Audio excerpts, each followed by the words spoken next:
Class 11th, Poem 5, Father to Son, written by Elizabeth Jennings. I do not understand this child, though we have lived together now, in the same house for years. I know nothing of him, so try to build up a relationship from how he was when small. Yet have I killed. मैं इस बच्चे को समझ नहीं पाता हूँ, यद्यपि हम इसी मकान में वर्षों तक एक साथ रह चुके हैं। मैं अब उसके बारे में कुछ भी नहीं जानता हूँ, लेकिन मैं कोशिश करता हूँ कि मैं उसके साथ वैसा ही रिश्ता बना सकूँ जैसा हमारे बीच तब था जब वह एक छोटा बच्चा था। प्रस्तुत पंक्तियाँ कविता का प्रारंभिक गद्यांश बनाती हैं। ये पंक्तियाँ एक पिता के कष्ट को प्रकट करती हैं, जिसका अपने पुत्र के साथ समस्त रिश्ता टूट जाता है। पिता अपने पुत्र तथा उसकी इच्छाओं को समझ पाने में असफल रहता है। पिता एवं पुत्र एक ही घर में साथ साथ वर्षों तक रहते हैं, फिर भी पिता अब अपने पुत्र के बारे में कुछ भी नहीं जानता है। वह टूटे रिश्ते को पुनः बनाने की सोचता है। वह प्रारंभ से ही शुरुआत करना चाहता है, जब पुत्र एक छोटा बच्चा था जिसे पिता पूरी तरह समझा करते थे। फिर भी क्या मैंने उस बीज को नष्ट कर दिया है? माता पिता एवं बच्चों के बीच बाद की अवस्था में परस्पर समझ की कमी हो जाना एक सामान्य बात है। यह बात पीढ़ियों के बीच के अंतर का परिणाम अधिक दिखाई देती है, बजाय किसी और बात का परिणाम।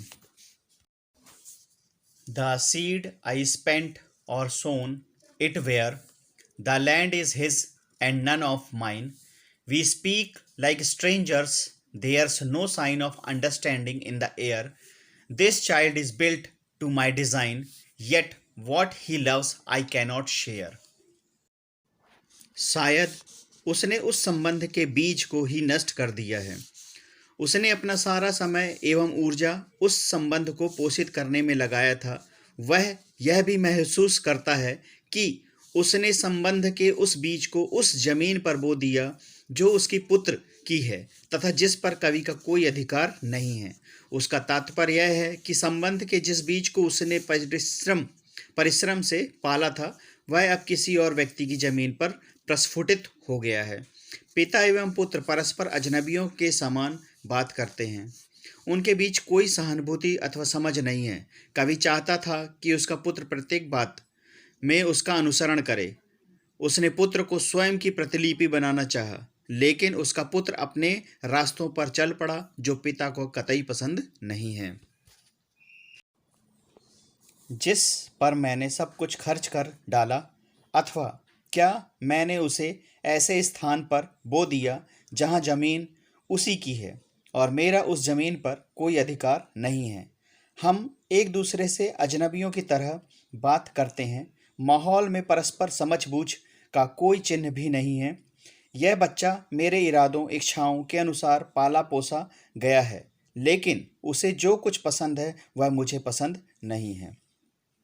यद्यपि पिता उस संबंध का पुनर्निर्माण करना चाहता है जो उसके तथा पुत्र के बीच था, फिर भी वह ज़्यादा आशान्वित महसूस नहीं करता। उसे लगता है कि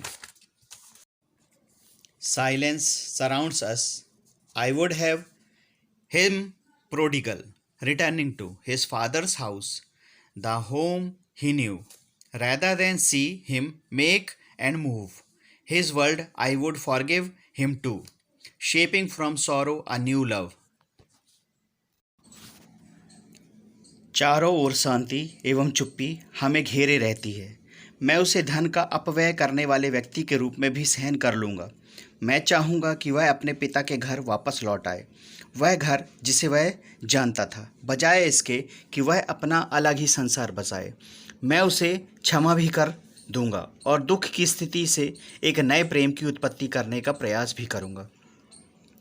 प्रस्तुत पंक्तियों में कवि बिल्कुल असहाय प्रतीत होता है। वह अपने पुत्र के साथ संबंध को पुनः बनाने हेतु कोई भी कीमत दे सकता है। वह कहता है कि उसके बीच कोई भी रिश्ता नहीं है, वे एक दूसरे से बात नहीं करते तथा जब वे साथ होते हैं तब चारों ओर चुप्पी छाई रहती है। कवि चाहता है कि उसका पुत्र वापस उसके घर आ जाए, वह घर जिसे वह जानता है और जहां वह बचपन में रहा है।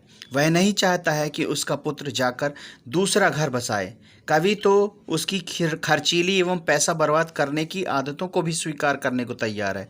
वह उसे क्षमा करने को भी तैयार है। वह चाहेगा कि उस दुख से भी एक नए प्रेम का आकार ग्रहण करे जो पुत्र ने उसे दिया था। ये पंक्तियां एक पिता तथा अथवा माता की उस पीड़ा को दर्शाती है जो पुत्र से संबंध टूटने पर होती है। एक पिता कितना दुखी एवं अकेला महसूस करता है तथा कितना समझौता करने को तैयार रहता है, यह एक सार्वभौमिक सच्चाई है।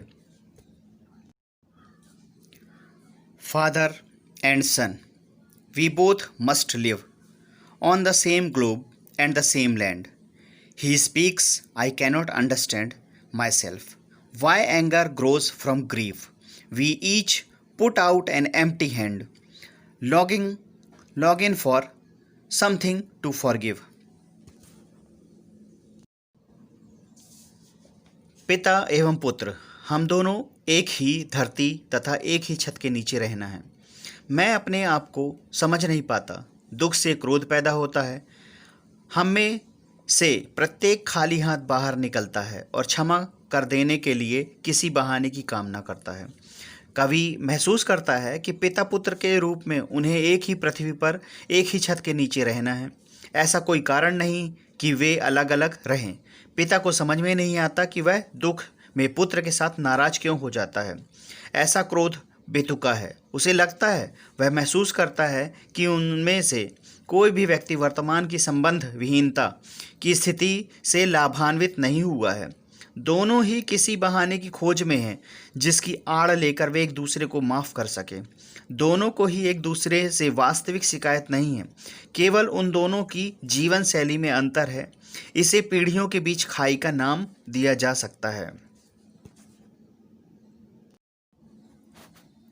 Questions and answers explained in Hindi, all the questions. Question number 1.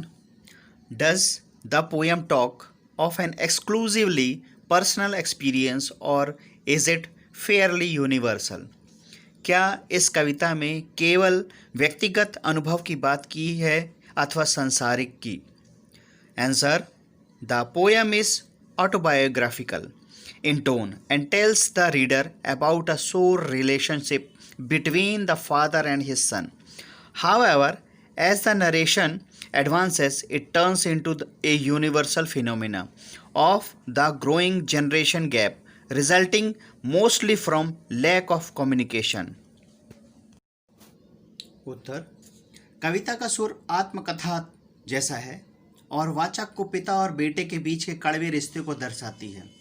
तद्यपि कविता का वर्णन से एक सांसारिक घटना में तब्दील करता है जो बातचीत की कमी के कारण पीढ़ियों में बढ़ रहे अंतर से हो रहा है।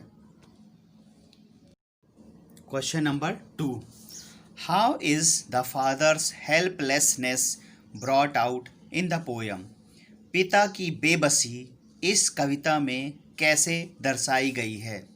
Answer: the circumstances are such that the father shares no bond of friendship with his son. There is no communication between them despite both living under the same roof. The father is helpless with the situation and wants to forget the bitterness and starts things afresh. परिस्थिति के अनुसार पिता का अपने बेटे के साथ दोस्ती का कोई रिश्ता नहीं है। एक छत के नीचे रहने के बावजूद उन दोनों के बीच कोई बातचीत नहीं है। पिता इस परिस्थिति से बहुत ही बेबस है।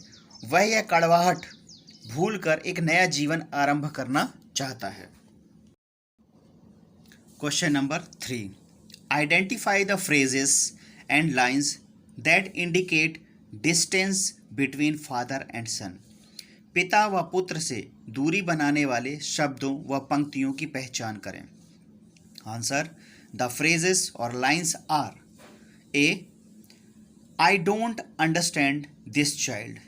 Second, I know nothing of him. Third, we speak like strangers, there's no sign of understanding in the air. Next, what he loves I can't share. Next, silence sounds us. कविता की पंक्तियां निम्नलिखित हैं। मैं इस बच्चे को नहीं समझता हूँ, मुझे उसके बारे में कुछ नहीं पता।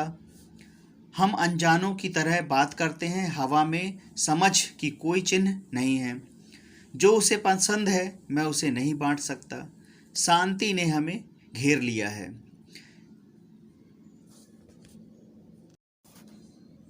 Question number 4, does the poem have a consistent rhyme scheme? क्या कविता के समान रूप में तुकबंदी है? Every stanza consists of 6 lines having the rhyme scheme A B B A B A. हर छंद में 6 पंक्तियां हैं जिनकी तुकबंदी इस प्रकार है A B B A B A। ये थे क्लास 11th के पोएम 5 के फादर टू सन के समरी और हिंदी में explanation and question and answers. अगर ये वीडियो आपको अच्छा लगा हो तो इसे लाइक और शेयर ज़रूर करिएगा, और अगर मेरे इस चैनल में आप पहली बार आए हैं तो इसे सब्सक्राइब करना बिल्कुल भी ना भूलिएगा।